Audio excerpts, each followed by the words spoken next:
Michael Pearson joins us now. He's a former air traffic controller. Michael, how long do you think it's going to be till the airports get back to normal? Is it going to spread out till Thanksgiving? Well, I think it's based on staffing, and I think it could take up to Thanksgiving to get it back to normal.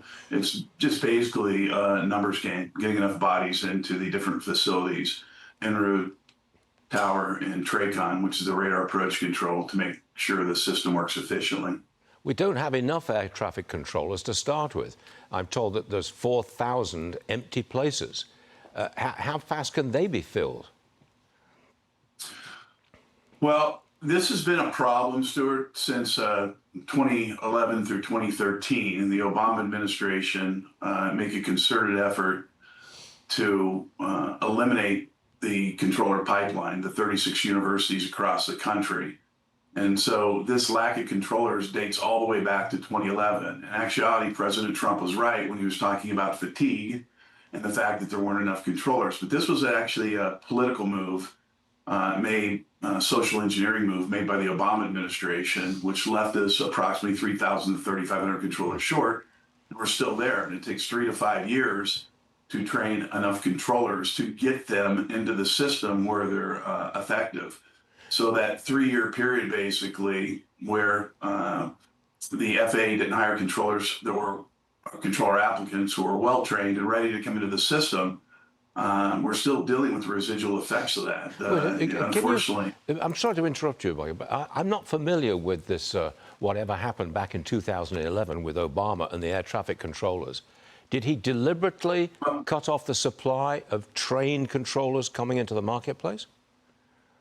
Yes, it was deliberate. It was social engineering. They didn't feel that the controllers, even though they were from universities, which are historically diverse, the programs are diverse, they felt the controller workforce was too white.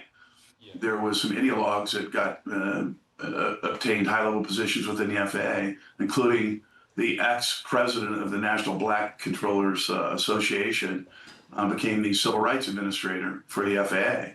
And they intentionally cut off the flow of controllers for 3 years, and we're still dealing with the residual effects of that experiment.